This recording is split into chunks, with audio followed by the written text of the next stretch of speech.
Hola, hola, ¿cómo estamos? Bienvenidos a Cocinando con Dios y Conociendo la Palabra. Estamos en la serie Conociendo la Palabra en 44 semanas. Vamos en la semana 17, día 6, y hoy vamos a hablar acerca de Tito y Filemón. Bueno, pues Espíritu Santo, te pedimos que seas tú dirigiendo esta oración. Señor, háblanos, que tu palabra toque y penetre en nuestro corazón y nos transforme. Que sea tu Espíritu Santo usando mis labios. Este es tu espacio, este es tu tiempo, Señor. Lo dedicamos a ti. En el nombre de Jesús, amén. Y bueno, pues que esta palabra llegue a quien tiene que llegar. Pues en Tito, primero que nada, pues es una carta que escribió Pablo y comienza así. Estamos en Tito.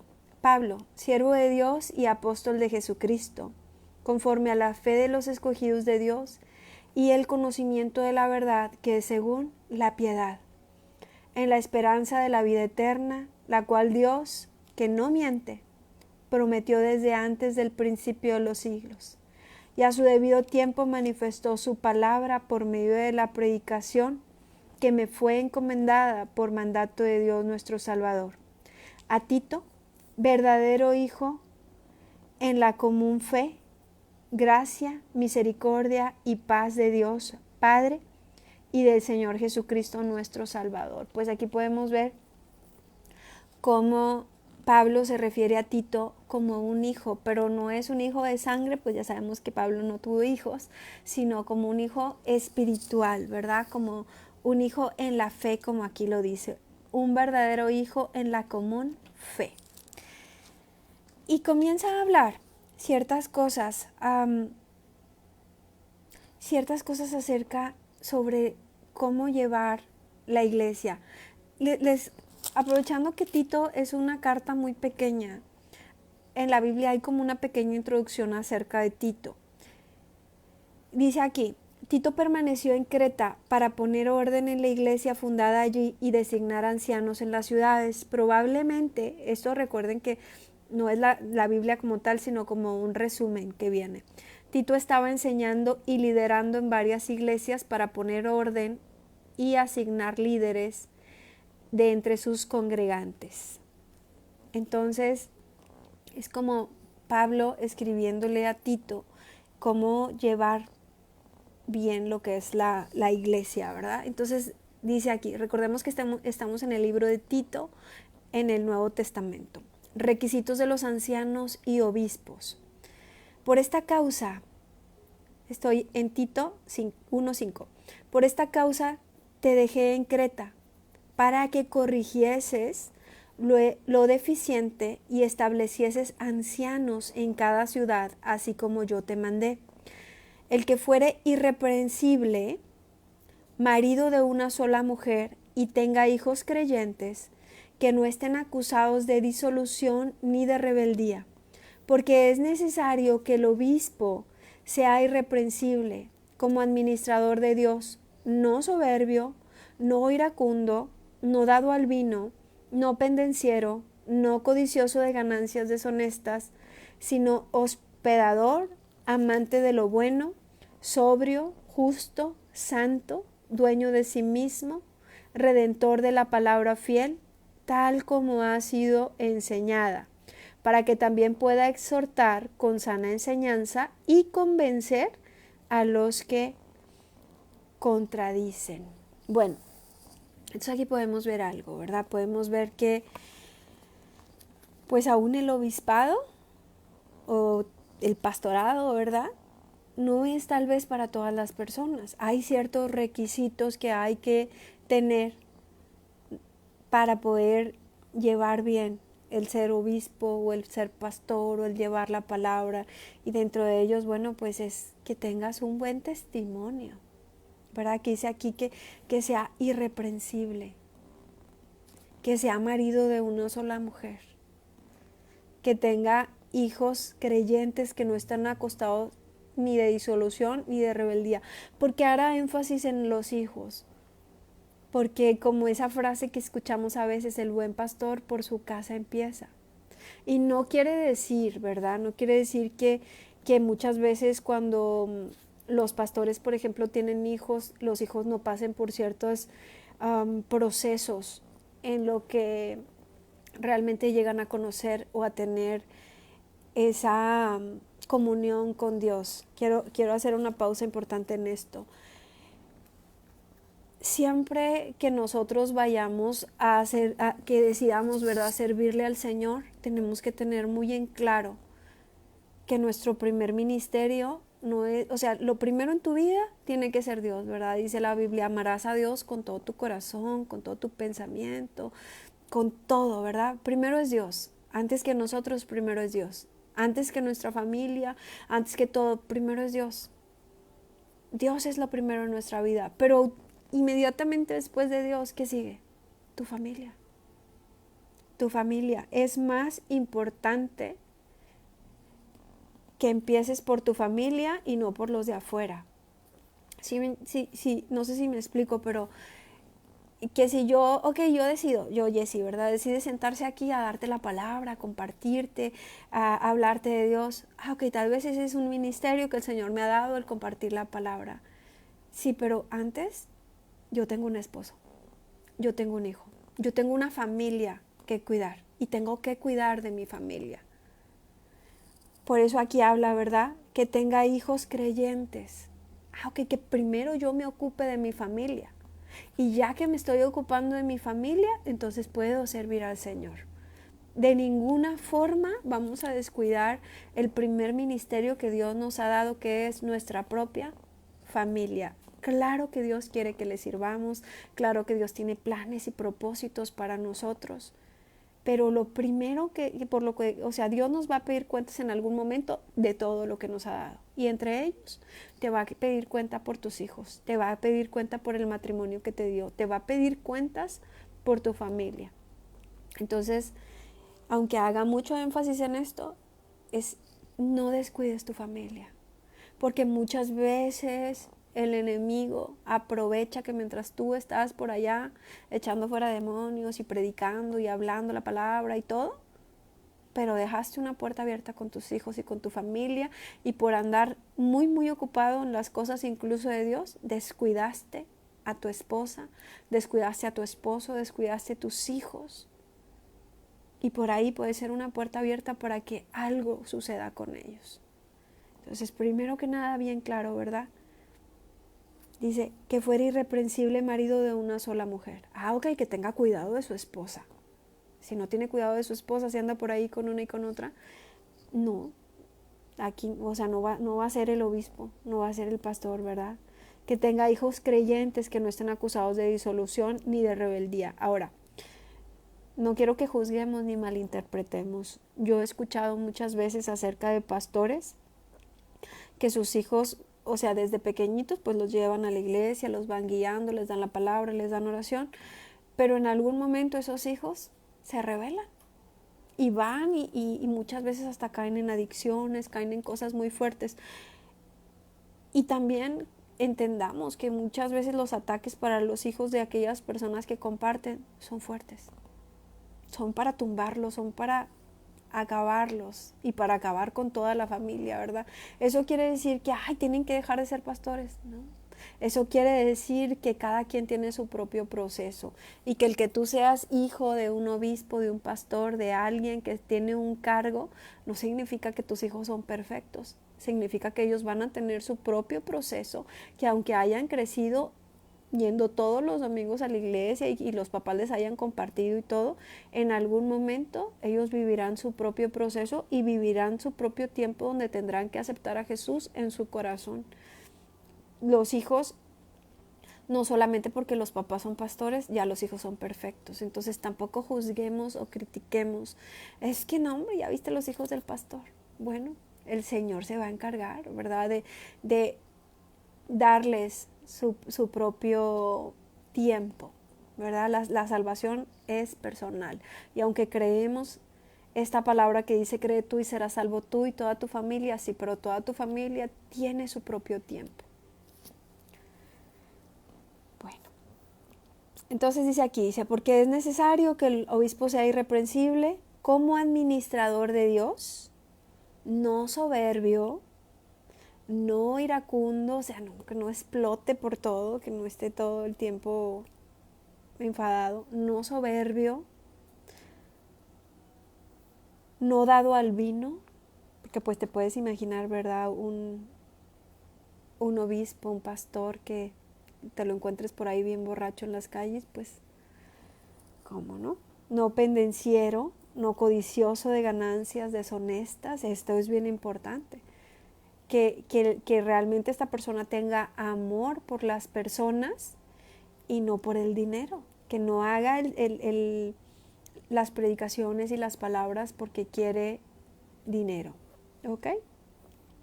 Sino hospedador, amante de lo bueno, sobrio, justo, santo, dueño de sí mismo, redentor de la palabra, fiel tal como ha sido enseñada, para que también pueda exhortar con sana enseñanza.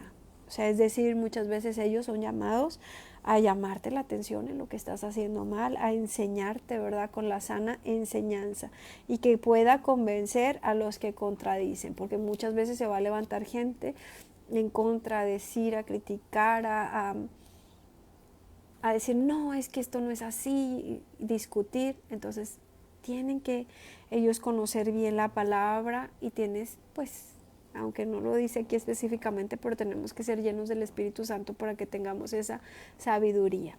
Dice, porque hay muchos contumaces, habladores de vanidades y engañadores, mayormente los de la circuncisión, a los cuales es preciso tapar la boca, que trastornan casas enteras, enseñando por ganancia deshonesta lo que no conviene. Entonces dice aquí, ¿verdad?, que va a haber muchos, o sea, en aquellos tiempos y en estos también, habladores de vanidades. Entonces habrá, ¿verdad?, predicadores que hablan solo cosas de vanidad, aquí lo dice. Que engañan, aquí lo dice. Y dice, de los cuales es preciso tapar la boca, que trastornan casas enteras enseñando por ganancias deshonestas lo que no conviene. Ahora, no dejes que estas palabras te desanimen.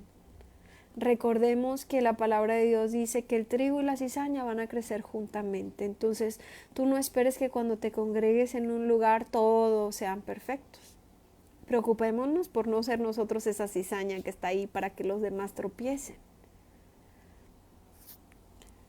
Preocupémonos, ¿verdad?, por ir y que adoremos a Dios y que Dios esté transformándonos a nosotros. Entendamos que las personas dentro de las congregaciones no son perfectas. Todos los que de alguna forma asistimos a un lugar es porque quieres ser mejor, porque quieres cambiar, porque quieres acercarte a Dios, pero no eres perfecto. Ni aún los que te están compartiendo la palabra son perfectos. Todo el tiempo, ¿verdad?, estás tratando de agradar a Dios y de ser mejor, pero somos imperfectos. Lo que sí es importante es que si tú te congregas o te vas a congregar en algún lugar, le ores a Dios, Señor, ¿dónde debo asistir? ¿En qué iglesia, en qué lugar me debo de congregar? Dame un lugar donde la palabra que se enseñe sea una palabra verdadera, para que yo no vaya a ser engañado. Es importante que leas la Biblia, que conozcas la palabra para que no seas engañado. Bueno, dice aquí, uno de ellos, su propio profeta, dijo, los cretenses siempre mentirosos, malas bestias, glotones, ociosos. Este testimonio es verdadero. Por tanto, repréndelos duramente para que sean sanos en la fe. Ahora, cuando yo leía este pedacito, mis ojitos se hacían así, ¿no? Porque uno siempre quisiera que la palabra que vas a dar, bueno, fueran palabras de bendición, palabras buenas. Imagínate que alguien que te esté predicando te diga, son unos mentirosos, unas malas bestias, unos glotones, unos ociosos. ¡Wow! Creo que toda la congregación se sentiría, hasta se irían tal vez. Pero imagínate que estas palabras fueran dirigidas por el Espíritu Santo. Que dijera, esa es la verdad lo que les estás diciendo. Esa es la verdad. Dice aquí, ¿verdad?, Este testimonio es verdadero. Por tanto, repréndelos duramente para que sean sanos en la fe. Algunas veces las palabras que te van a compartir no van a ser tan que te causen tanta alegría, pero van a redarguir tu corazón. Si son palabras que vienen de parte de Dios, son palabras bíblicas, el Espíritu Santo muchas veces te va a redarguir, te va a hacer sentir así como que, ay no, Dios mío, qué pena, sí, están hablando de mí. Esas palabras parece que me las estuvieran diciendo a mí. Bueno, pero muchas veces eso es para que nuestro corazón sea transformado. A veces va a pasar, ¿verdad?, que nos dan una palabra. Mira, esto es pecado. Mira, esto es pecado. Mira, esto es pecado. Mira, esto es pecado. Y tú nunca quisiste entender que era pecado. Después estás viviendo las consecuencias de ese pecado y no entiendes por qué Dios permitió que tú estés pasando por lo que hoy estás pasando. Porque cuando te envió aquel profeta, cuando te envió aquel pastor, cuando te envió aquella hermana o hermano a decirte que lo que estabas haciendo no estaba bien delante de los ojos de Dios, tú no quisiste escuchar. Era para evitar que pasaras por las consecuencias que hoy estás pasando. ¿Qué puedes hacer? Venir al arrepentimiento. Decirle, Señor, perdóname. Cuando me mandaste decir, ¿verdad?, así como dice aquí, reprender duramente, yo no lo quise entender. O a veces ese es el problema, que Dios nos dice, dile, ¿verdad? Te voy a dar un ejemplo. Dile a esta mujer que esto que está haciendo, un ejemplo. Dile a esta mujer que el que tenga un amante está mal. Ay no, Señor, ¿yo cómo le voy a decir esto? Dile que se guarde. No, ay no, qué pena, y cómo, y después tiene una enfermedad venérea, o después tiene una consecuencia acerca de ello y está sufriendo y está en depresión y está triste.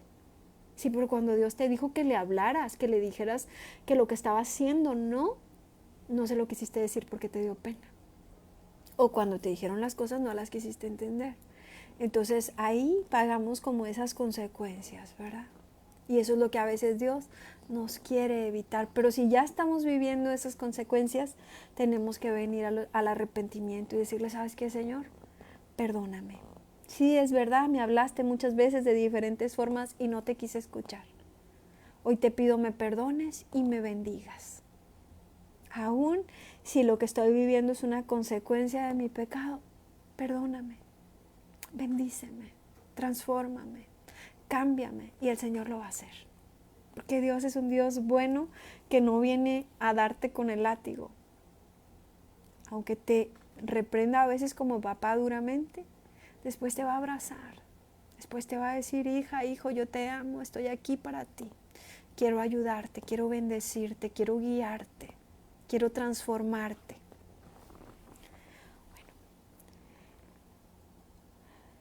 Dice aquí, este testimonio es verdadero, por tanto, repréndelos duramente para que sean sanos en la fe, no atendiendo a fábulas judaicas ni a mandamientos de hombres que se apartan de la verdad.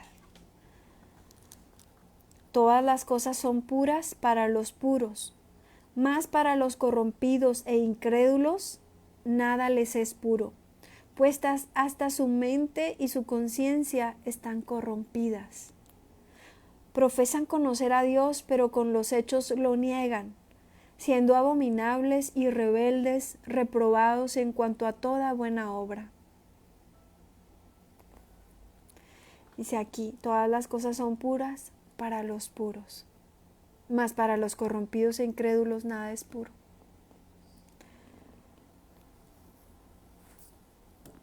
Muchas veces esta vida o este mundo nos enseña a pensar, piensa mal y acertarás. Y siempre este mundo te enseña a que no creas, a que siempre estés como a las vivas, todo mundo te quiere hacer daño. Pero no es lo que nos enseña Dios. Dios nos enseña a perdonar. Dios nos da esa paz de poder decir, es que mira que te está mintiendo. yo le creo. Si esta persona quiere mentir, que se arregle con Dios. Es que mira, esta persona te quiere robar. Yo no creo que me quiera robar. Que se arregle con Dios. ¿Por qué van a robar tu paz, tu tranquilidad? Para los puros todo es puro. Pero para cuando tu mente ya está corrompida, todo está mal. Tienes que desconfiar de todos, tienes que dejar de dormir pensando el mal que te van a hacer. Pero cuando tú tienes paz con Dios, sabes que Dios te está guardando. Dice aquí, profesan conocer a Dios, pero con los hechos lo niegan, siendo abominables y rebeldes, reprobados en cuanto a toda buena obra. La típica verdad que escuchábamos de niños, ¿no? Que la vecina que hablaba mucho de Dios les ponchaba las pelotas a los niños. No podemos hablar de amo a Dios y que nuestros actos sean todo lo contrario. Si amamos a Dios, tenemos que tener un corazón perdonador. Tenemos que tener un corazón que bendiga aún a nuestros enemigos. Tenemos que tener un corazón que refleje amor. Porque podemos tener todo, pero si no tenemos amor, ahí estamos reflejando que no tenemos a Dios. Entonces, por eso dice, profesan conocer a Dios, pero con los hechos lo niegan. Si el Señor viene hoy y nos pide cuentas, si le estamos diciendo, Señor, tú eres lo primero en mi vida, y con nuestros hechos, ¿lo estamos negando? ¿Estamos haciendo lo bueno o estamos diciendo, Señor, mira, yo te amo, ay, bendito seas, ay, Señor, te alabo y te adoro? Pero en cuanto me doy la vuelta, le deseo el mal a los demás, o peor aún, hago mal a los demás. No lo podemos negar con nuestras obras. Pero tú habla lo que está de acuerdo con la sana doctrina. Que los ancianos sean sobrios, serios, prudentes, sanos en la fe, en el amor, en la paciencia. Que seamos prudentes, prudentes.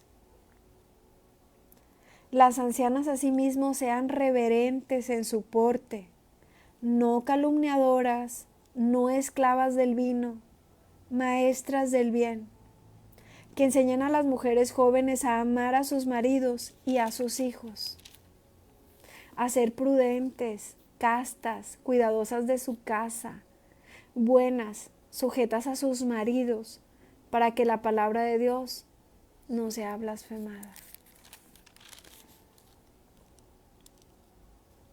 Mira qué bonito, por ejemplo, para nosotras las mujeres, lo que nos habla.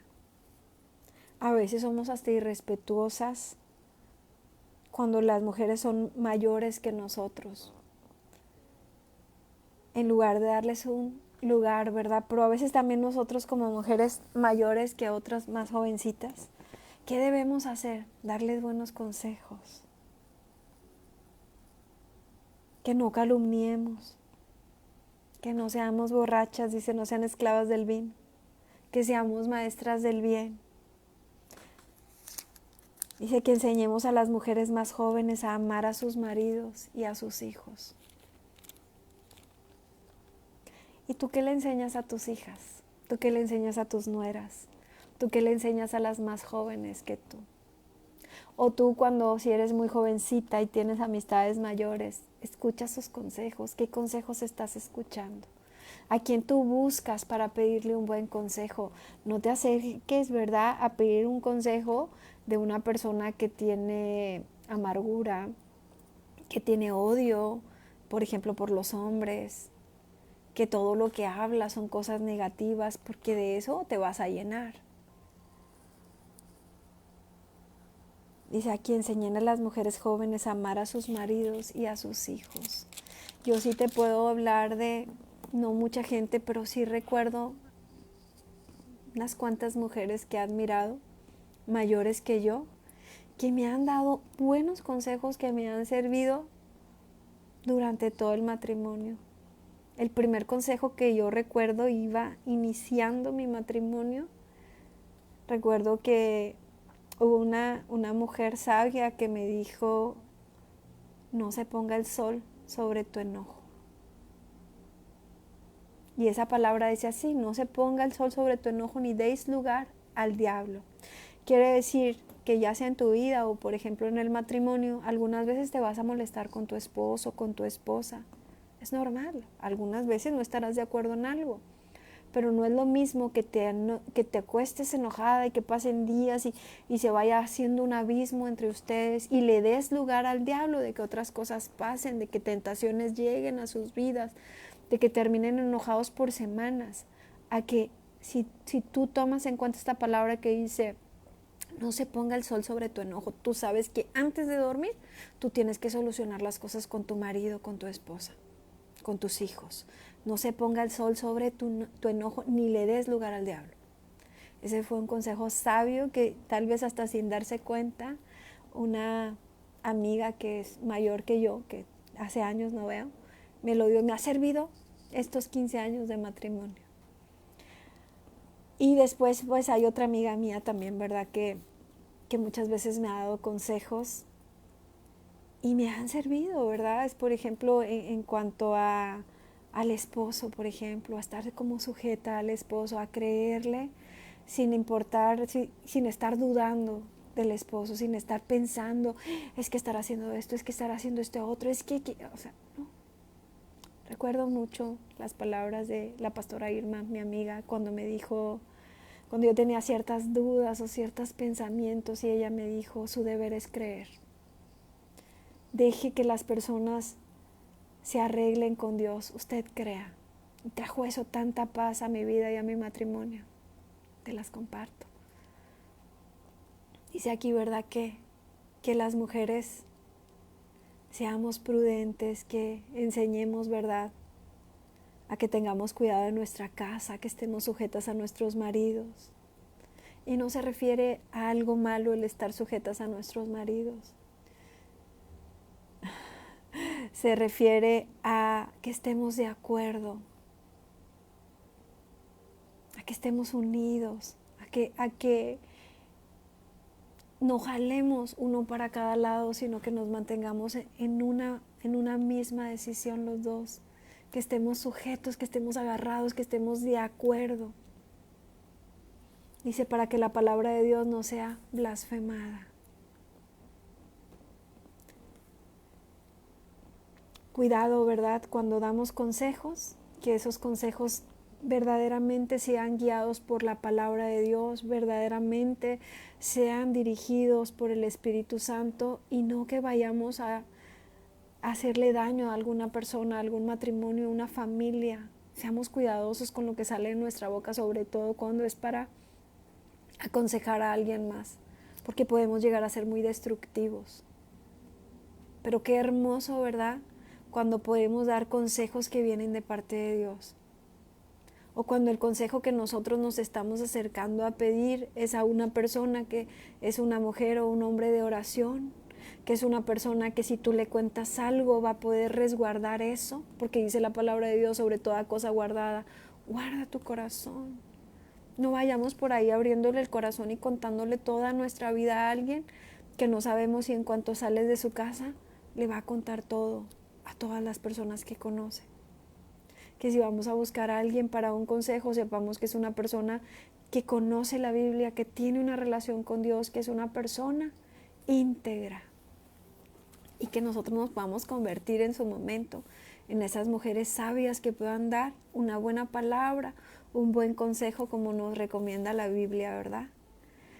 Bueno, exhorta a sí mismo a los jóvenes a que sean prudentes, presentándote tú en todo como ejemplo de buenas obras en la enseñanza, mostrando integridad, seriedad, palabra sana e irreprochable, de modo que el adversario se avergüence y no tenga nada malo que decir de vosotros. Aquí nos habla de cómo, ¿verdad?, de que seamos un buen ejemplo para los jóvenes. ¿Cómo podemos nosotros decirle a nuestros hijos o a nuestros sobrinos o a los jovencitos con los que convivimos que hagan lo correcto, que hagan lo que es bueno si nosotros no lo estamos haciendo. Como un adulto, ¿verdad? Podemos decirle a un jovencito, mantente lejos de las adicciones, mira, son malas para ti. Si tú te la pasas con alguna adicción sin entrar en cosas profundas, ¿verdad? Como le das consejos de guardar su intimidad, su sexualidad, si tú como adulto estás haciendo todo lo contrario. Tenemos que darles un buen ejemplo. ¿Sabes para qué? Porque dice aquí, ¿verdad? De modo que el adversario se avergüence y no tenga nada malo que decir de vosotros. Porque cuando nosotros estamos haciendo lo malo y queremos dar un buen consejo, vamos a ser avergonzados. Alguien te va a señalar y va a decir, no hombre, si la hubieras visto, si lo hubieras visto lo que está haciendo. Seremos avergonzados. Exhorta a los siervos a que se sujeten a sus amos, que agraden en todo, que no sean respondones, no defraudando, sino mostrándose fieles en todo, para que en todo adornen la doctrina de Dios nuestro Salvador. Aquí cuando hablamos de siervos, sujétense a sus amos. Cuando tienes un jefe, ¿verdad? Cuando tienes una jefa, un jefe, a alguien a quien le tienes que dar cuentas, que no seamos respondones, que no sea que te pide hacer algo ¿y yo por qué? Y es que a mí no me corresponde, y es que no le dijiste. Eso no habla bien de nosotros como hijos de Dios. Dice aquí que no seamos respondones, al contrario, que sepa que puede confiar en ti porque todo lo haces con excelencia, porque todo lo haces bien hecho, que sepa que nada se va a perder de lo que han puesto bajo tu cuidado, porque eres un hijo de Dios, una hija de Dios, porque hay honestidad en ti. Que quede claro, ¿verdad? Que como hijos de Dios pueden confiar en nosotros.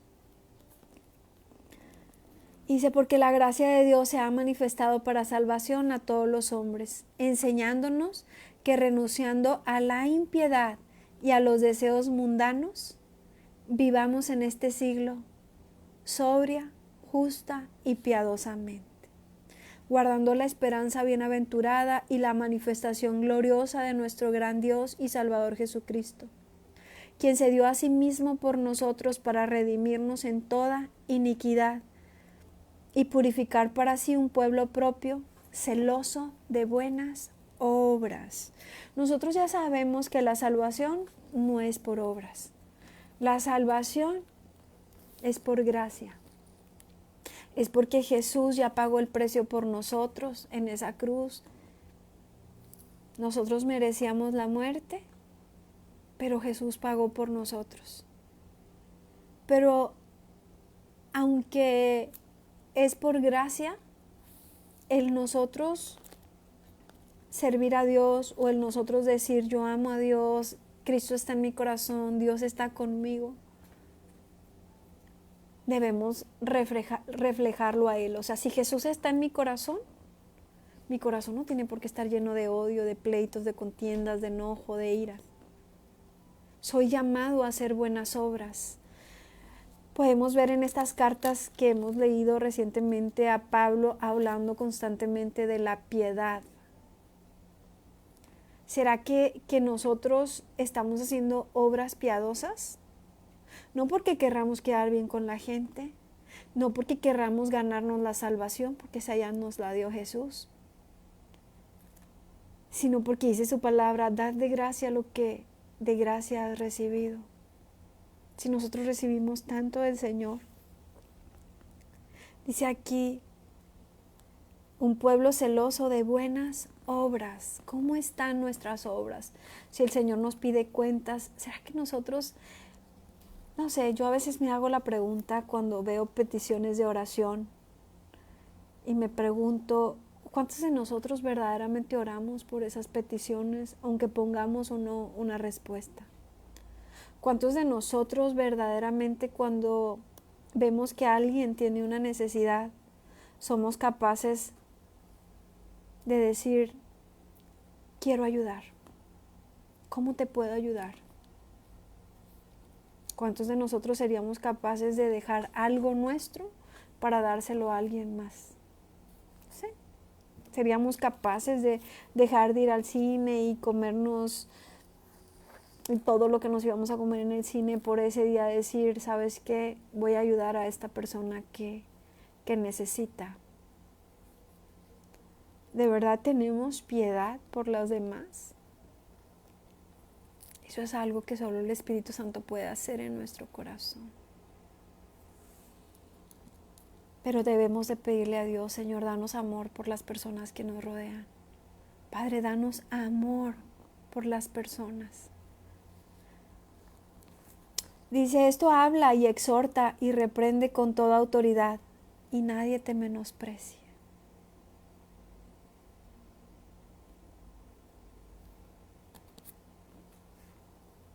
Recuérdales que se sujeten a los gobernantes y autoridades, que obedezcan, que estén dispuestos a toda buena obra. Dice, que se sujeten a los gobernantes y autoridades. Entonces no debemos andar ni criticando, chismeando y hablando y diciendo cosas en contra de ellos. No. Que si tenemos a una autoridad, y las autoridades pueden ser diferentes, ¿verdad? No son solamente los policías o los gobernantes, también pueden ser hasta tus maestros, tus jefes, son tus autoridades. Dice que nos sujetemos a ellos, que obedezcamos y que estemos dispuestos a toda buena obra, que a nadie difamen, que a nadie difamen. Híjole. Tengamos cuidado. Que a lo mejor antes de conocer a Jesús hablábamos mal de las personas y pensábamos que no pasaba nada. Pero que cuando una palabra salga de nuestra boca entendamos el daño que le puede hacer a aquella persona si la llega a escuchar. Que si yo le estoy platicando a alguien más algo de una persona, a mí me quede claro, si esa persona escucha, ¿estará feliz de lo que estoy hablando? ¿O se va a entristecer? ¿O se va a sentir mal? Entonces estoy hablando mal de la persona. Pedirle a Dios, guárdame de hablar mal de las personas. Aquí dice que a nadie difamen. Ahora, también en las peticiones de oración. Yo no puedo ir con un grupo de personas y decirle, ay, quiero que me ayuden a orar por tal persona, porque fíjate que anda bien mal, porque anda haciendo esto y el otro, y pasó y dijo, y te echaste todo el chisme, dijiste todo de la persona, aunque sea verdad. Si la persona escuchara lo que tú estás diciendo, se sentiría muy mal. Pero es que era para que me ayudaran a orar. Sobre toda cosa guardada, guarda tu corazón. Y si tienes que guardar el tuyo, conti más el de la gente que te rodea. ¿Sabes? Ay, tal persona necesita oración. Ayúdenme a orar por mi amigo, ayúdenme a orar por mi amiga. Está pasando por dificultades, está pasando por tiempos difíciles. Oremos por él, sin que tengas que contar todo. Es alguien en tu familia. Les pido oración por mi familiar, por mi esposo, por mis hijos, pero no tienes que dar todos los detalles, mucho menos cuando esos detalles avergonzarían a la persona. Ahí entra. Que a nadie difamen, que no sean pendencieros. No busque bien el significado de pendencieros, pero a ver.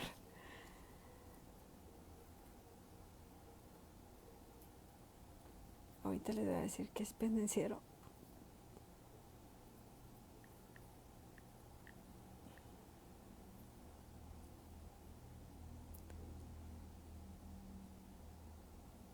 Ok, que no seamos peleoneros. Que no sean pendencieros, que no seamos peleoneros, pleitistas, sino que seamos amables, mostrando toda mansedumbre para con todos los hombres. Que no andemos de pleitistas como antes andábamos. Porque nosotros también éramos en otro tiempo insensatos, rebeldes, extraviados, esclavos de concupiscencias y deleites diversos, viviendo en malicia, en envidia, aborrecibles y aborreciéndonos unos a otros. Pues sí. Dicen que pues los libros normalmente forman, ¿verdad? Tú te puedes preparar leyendo libros, pero la Biblia transforma. La palabra de Dios, si nosotros somos obedientes, nos va a transformar. Por eso si nosotros empezamos a instruirnos en la palabra, puede cambiar todo esto. Dice que antes que éramos insensatos. Sí, pues sí, a lo mejor antes difamábamos, éramos chismosos, éramos habladores. No teníamos prudencia tal vez para hablar. Éramos rebeldes, extraviados. Hacíamos en la intimidad muchas cosas tal vez que no eran agradables a Dios. A lo mejor éramos envidiosos. A lo mejor hacíamos muchas cosas. Y la palabra de Dios no está aquí para hacernos sentir culpables, para darnos con el látigo, para que nos sintamos súper mal. Está aquí para cambiarnos, para transformarnos. ¿Cómo nos va a transformar? Por medio del arrepentimiento. El primer paso es que aceptamos al Señor Jesús en nuestro corazón como Señor y Salvador. Ok, ya tengo su salvación.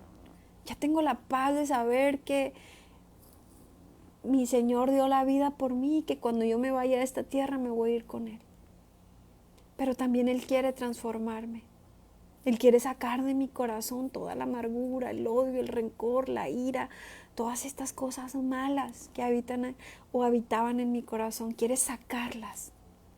Entonces es ahí cuando viene el Espíritu Santo y dice que convence de pecado. Y es ahí que por medio de su palabra, por ejemplo, ¿verdad? Empezamos y leemos y hay una palabra que dice que Dios nos pedirá cuentas de toda palabra que salga de nuestra boca. De toda palabra. Y que por esas palabras seremos condenados o justificados. Y cuando yo escucho esa palabra digo, ay Señor, imagínate que tú me pidas cuentas de todas las tonterías que yo he dicho. Y entonces esa palabra redarguye en mi corazón y yo le digo, Señor, perdóname por todas esas palabras, por esas maldiciones, por esas cosas que enojada decía, por esas cosas de doble sentido. Y empezamos a arrepentirnos. Señor te va a decir, te perdono. Y dice que cuando Él nos perdona, arroja a lo profundo del mar esos pecados donde Él más no se acordará. Será como si está borrado. Entonces cuando llegues a la presencia del Señor ya no va a sacar esa lista de cosas negativas que tú decías o que yo decía. Entonces ahí es cuando la palabra empieza a transformarnos. Es que siempre, desde pequeña he sido maldicienta y es difícil para mí dejar de decir maldiciones porque toda la vida he hablado así. Sí, pero un día escuché que la palabra dice, es que de lo que habla la boca es de lo que está lleno el corazón. Ay, Señor, entonces quiere decir que si yo me la paso maldiciendo a la gente y diciendo malas palabras, ¿es porque mi corazón está lleno de eso? No, Señor, limpia mi corazón, perdóname, ayúdame a hablar lo bueno, lo honesto, lo agradable, lo perfecto. Y de pronto cambia y en lugar de estar hablando pura basura, ahora hablas de Dios, hablas de sus milagros, hablas de la Biblia, hablas de cosas buenas, hablas bien de las personas. ¿Por qué? Porque eso está lleno tu corazón. Alguien me decía, es que estoy trabajando y por una u otra razón siempre terminamos hablando de Dios. No, es que, y no lo hago a propósito. Y él decía, no, pero es que ahora es de lo que está lleno tu corazón. Tu corazón está lleno de Dios, vas a terminar hablando de Dios. Tu corazón está lleno de odio, de envidia, de coraje, de rencor, va a terminar saliendo por tu boca. Entonces, la palabra de Dios nos transforma, nos corrige, nos cambia. Dios, cuando nos hace ver las cosas por medio de su palabra, como te lo dije antes, no es para que te sientas culpable, porque Él no viene a culparte. Él viene a perdonarte y a hacerte libre. Okay, dice, pero cuando se manifestó la bondad de Dios nuestro Salvador y su amor para con los hombres, nos salvó, no por obras de justicia que nosotros hubiéramos hecho, sino por su misericordia, por el lavamiento de la regeneración y por la renovación del Espíritu Santo, el cual derramó en nosotros abundantemente por Jesucristo nuestro Salvador, para que justificados por su gracia, viniésemos a ser herederos conforme a la esperanza de la vida eterna.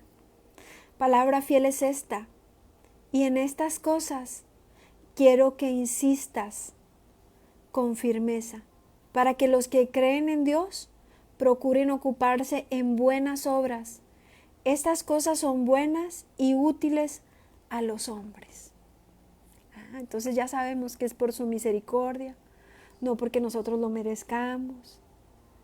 Es porque estamos llenos de su Espíritu Santo que Él ha derramado en nosotros, que nosotros estamos siendo transformados.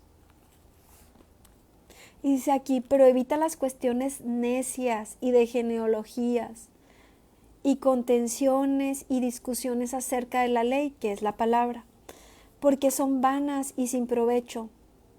Al hombre que cause divisiones después de una y otra amonestación, deséchalo, sabiendo que el tal se ha pervertido y peca y está condenado por su propio juicio. Dice aquí, ¿verdad? O sea, si nos vamos a reunir, por ejemplo, para hablar de la palabra, que no sea para estar discutiendo, que no sea para estar con contienda acerca de la palabra. Dice aquí, ¿verdad? Que no se causen divisiones.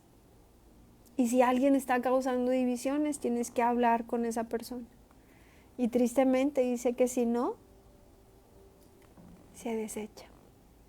¿Para qué? Para que no te corrompa a todos los demás. Cuando envíe a ti a Artemas o a Tíquico, apresúrate a venir a mí en Nicópolis, porque allí he determinado pasar el invierno. A Zenas, intérprete de la ley, y a Apolos, encamínales con solicitud, de modo que nada les falte. Y aprendan también los nuestros a ocuparse en buenas obras para los casos de necesidad, para que no sean sin fruto. Dios está esperando en nosotros que demos fruto, que tengamos buenas obras, que hagamos lo bueno, ¿verdad? Todos los que están conmigo te saludan, saluda a los que nos aman en la fe. La gracia sea con todos vosotros. Amén. Y acabamos de terminar Tito. Y vamos a seguir con Filemón, que solamente es una hoja. Y comienza con un saludo. Pablo, prisionero de Jesucristo, y el hermano Timoteo, al amado Filemón, colaborador nuestro, y a la amada hermana Apia, y a Arquipo, nuestro compañero de milicia, y a la iglesia que están en tu casa. Gracia y paz a vosotros de Dios, nuestro Padre, y del Señor Jesucristo. Doy gracias a mi Dios, haciendo siempre memoria de ti en mis oraciones. Recordemos que es una carta que Pablo le está escribiendo a Filemón, ¿verdad?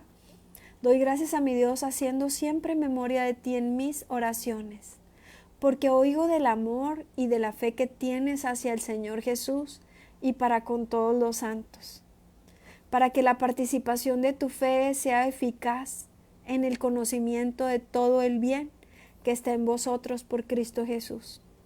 Pues tenemos gran gozo y consolación en tu amor, porque por ti, oh hermano, han sido confortados los corazones de los santos. Me surge preguntarte algo. ¿Cuál es tu grupo de amistades? Aquí Pablo, por ejemplo, le manda esta carta a él y le dice, ¿verdad? Estás en mis oraciones. ¿Será que tú y yo estamos orando por nuestros amigos? ¿Será que hay gente de nuestras amistades que también ora por nosotros? ¿Será que nos estamos alegrando en el testimonio de lo que le está sucediendo bueno a otros, en lo que Dios está haciendo por otros? ¿O que otros se alegran de lo que el Espíritu Santo está haciendo en nuestras vidas? Eso es importante también para nosotros. Es importante meternos en la llama, en ese fuego del Espíritu Santo. Porque mira, a veces puede nuestra llamita irse apagando. Pero cuando escuchamos un testimonio, cuando escuchamos una sanidad, ¡ay, Señor, tú sigues haciendo milagros! Cuando escuchamos que Dios bendijo a alguien económicamente y hizo un milagro financiero, Señor, tú lo sigues haciendo. Cuando de pronto estamos pasando por una necesidad, que haya alguien a quien le podamos decir, ¿me puedes ayudar a orar? ¿Podrías orar por mí? Que nos podamos gozar con los demás por las cosas que Dios sigue haciendo. Que nuestra llama se aumente. Porque cuando estamos todo el tiempo distraídos y cuando todas nuestras amistades no quieren saber nada de Dios, yo no te digo, apártate de las amistades que todavía no están en la fe, porque tal vez Dios te ha puesto para hacer luz para esas amistades, y si tú no les hablas, ¿quién les va a hablar? Algún propósito el Señor habrá puesto. Si esas personas quieren escuchar de Dios, ora por ellos y pídele a Dios que tú puedas hacer luz para esas personas.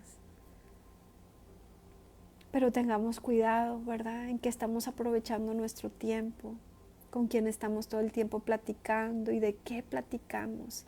Si solo nos estamos contaminando y llenando de cosas negativas, o realmente están haciendo que crezca nuestra fe por Dios. Bueno, dice aquí, pues tenemos gran gozo y consolación en tu amor, porque por ti, oh hermano, han sido confortados los corazones de los santos. Por lo cual, aunque tengo mucha libertad en Cristo para mandarte lo que conviene, más bien te ruego por amor, siendo como soy, Pablo ya anciano y ahora además prisionero de Jesucristo, te ruego por mi hijo Onésimo, a quien engendré en mis prisiones. Entendamos que Pablo, cuando hablaba de hijos engendrados, por ejemplo aquí en mis prisiones, está hablando de hijos espirituales, de gente que él les compartió del Señor y se comportó como un padre para ellos, el cual en otro tiempo te fue inútil, pero ahora a ti y a mí nos es útil, el cual vuelvo a enviarte, tú pues recíbele como a mí mismo.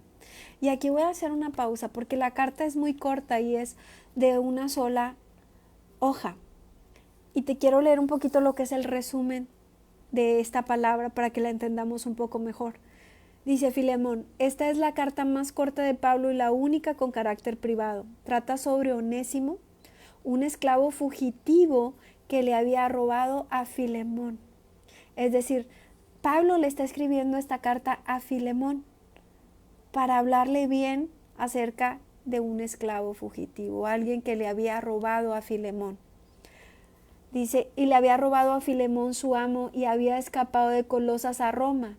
Allí conoció al apóstol, a Pablo, que estaba encarcelado. Pablo le escribió a Filemón sobre Onésimo y envía a este de regreso a Colosas con la carta. Entonces, te quería leer este pedacito porque igual y a lo mejor no vamos a entender. O sea, pues ¿quién es Filemón? Pues ¿quién es Onésimo? Bueno, pues Filemón es esta persona cristiana, seguidor de Cristo, que tenía un esclavo, podríamos decir en estos tiempos que tenía un empleado que le robó, y que Pablo, al conocerlo en la prisión, le habló de Cristo y este se convirtió, y Pablo decidió escribirle a Filemón para hablarle bien acerca de Onésimo. Por eso aquí dice, Pablo intercede por Onésimo. Dice, por lo cual, aunque tengo mucha libertad en Cristo para mandarte lo que conviene, más bien te ruego por amor, siendo como soy, Pablo ya anciano y ahora además prisionero de Jesucristo, te ruego por mi hijo Onésimo, a quien engendré en mis prisiones, el cual en otro tiempo te fue inútil, pero ahora a ti y a mí nos es útil, el cual vuelvo a enviarte. Tú pues recíbele como a mí mismo. Yo quisiera retenerle conmigo, para que en lugar tuyo me sirviese en mis prisiones por el Evangelio.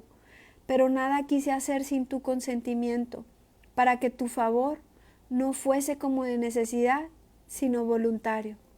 Porque quizás para esto se apartó de ti por algún tiempo, para que le recibieses para siempre, no ya como esclavo, sino como más que esclavo, como hermano amado, mayormente para mí, pero cuanto más para ti, tanto en la carne como en el Señor, Así que si me tienes por compañero, recíbele como a mí mismo. Y si en algo te dañó o te debe, ponlo en mi cuenta. Yo, Pablo, hasta tragué saliva, perdón. Y les voy a decir por qué. Porque pensaba, imagínate tener un amigo como Pablo, que no solamente te comparta la palabra, te lleve a los pies de Cristo, vea tu transformación e interceda por ti con las demás personas. Y no solamente interceda por ti, sino esté dispuesto a pagar por tus deudas. Ya sabemos, ¿verdad?, que Jesús hace eso por nosotros. Él es el único que ha pagado por nuestras deudas, por nuestros pecados. Pero que verdaderamente nuestro corazón se ha transformado de esa forma. Que en la amistad nosotros podamos decir, si mi amigo te debe algo, yo te lo pago. Mira, yo he visto la transformación de mi amiga o de mi amigo y ha sido tan transformado que estoy dispuesta a pedirte un favor por él.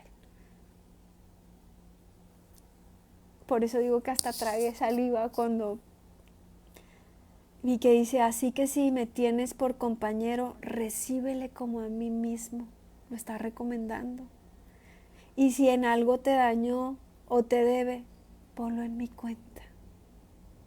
Yo, Pablo, lo escribo de mi mano, yo lo pagaré.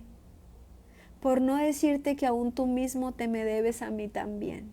Seguramente este hombre tal vez también le debía muchos favores a Pablo.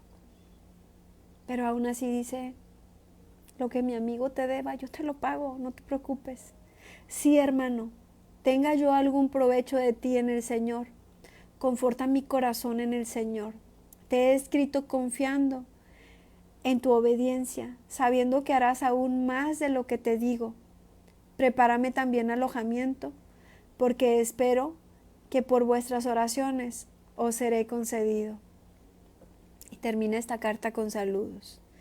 Te saludan Epafras, mi compañero de prisiones por Cristo Jesús, Marcos, Aristarco, Demas y Lucas, mis colaboradores. La gracia de nuestro Señor Jesucristo sea con vuestro espíritu. Amén. Y así hemos terminado de leer el libro o la carta, ¿verdad?, de Filemón. Con una gran lección, creo yo. Con una lección en cuanto a la amistad. Pero ¿quién podría ser quien nos enseñe a ser buenos amigos? Sino el Espíritu Santo. Sino Jesús, ¿verdad?, que dijo en algún momento que no hay mejor cosa que dar la vida por sus amigos. Un Jesús que aún fue traicionado por todos sus amigos, aquellos con los cuales compartió tiempo, les enseñó, les dio amor, y al final Jesús fue traicionado por todos. Pero podemos ver a un Jesús llamando amigo a Judas. Y aunque nosotros no lo entenderíamos, porque yo creo que la mayoría de nosotros no entendemos que alguien pueda seguir amando como amigo a alguien que le ha traicionado. Imagínate. Jesús, que discernía, ¿verdad?, los pensamientos, que sabía muchas veces lo que las personas estaban pensando, que sabía que Judas era un traicionero, que Judas robaba. Jesús lo sabía. Que Judas lo iba a entregar. Jesús lo sabía. Por eso ese día le dijo, lo que vas a hacer, hazlo pronto. Y dicen, ¿verdad?, que los discípulos pensaron, tal vez se refiere a que le mandó comprar algo o a que le mandó a dar dinero a los pobres. Jesús, sabiendo que Judas robaba, nunca le quitó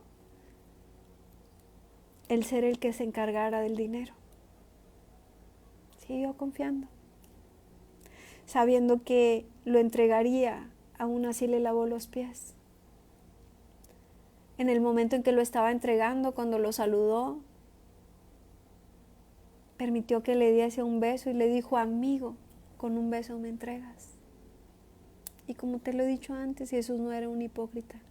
Si lo llamó amigo, es porque lo amaba como a un amigo.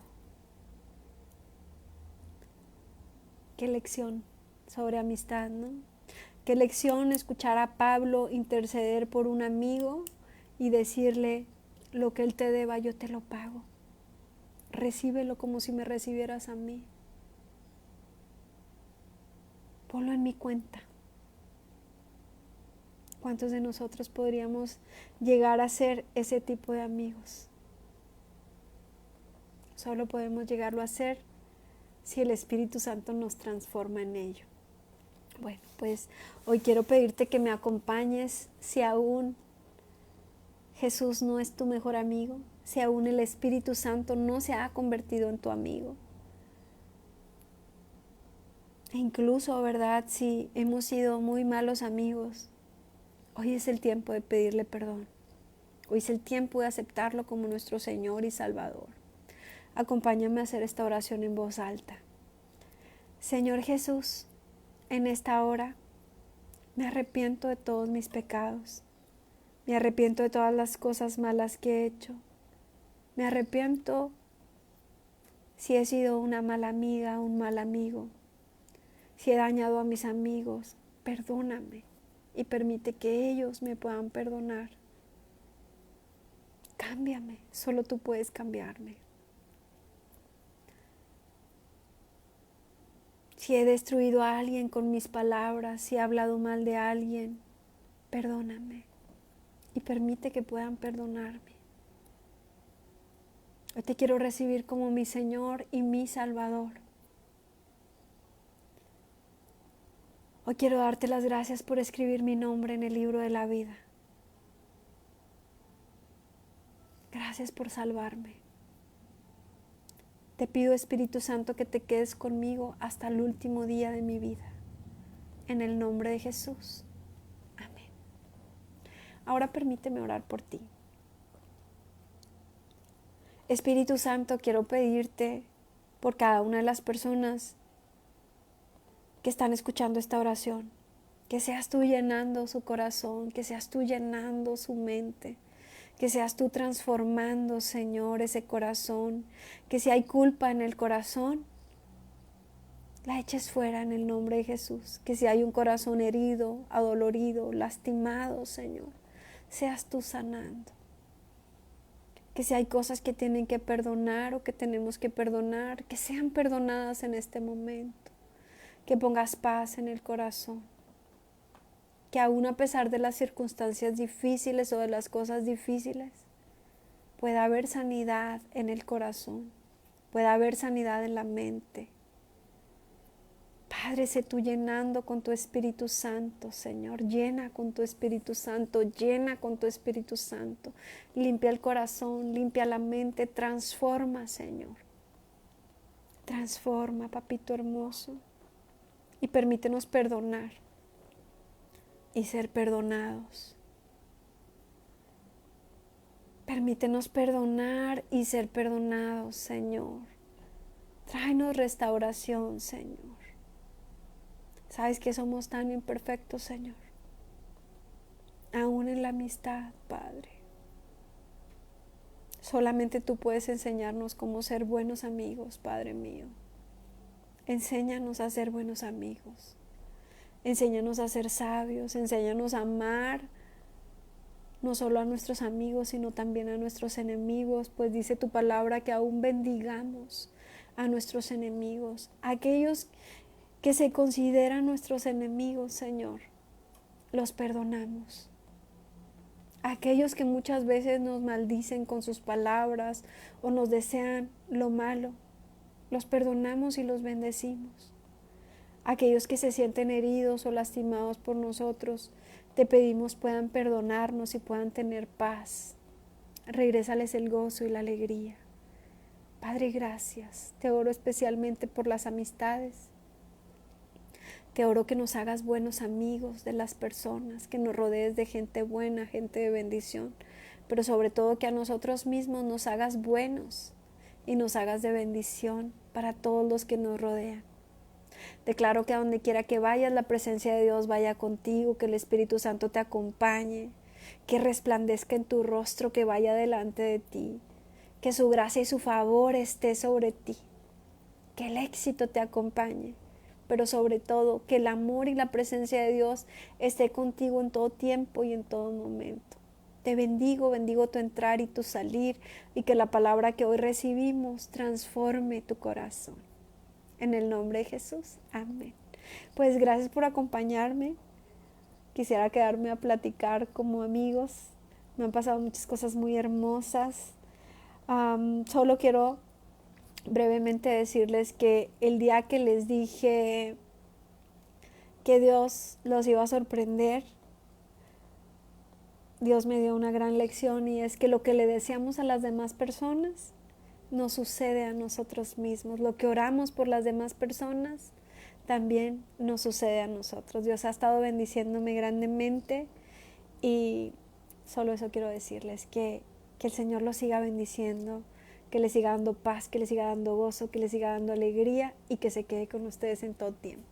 Y cuando tengan testimonios, no duden en escribirlos. A mí me alegra mucho escuchar de sus testimonios. Bendiciones. Nos vemos pronto.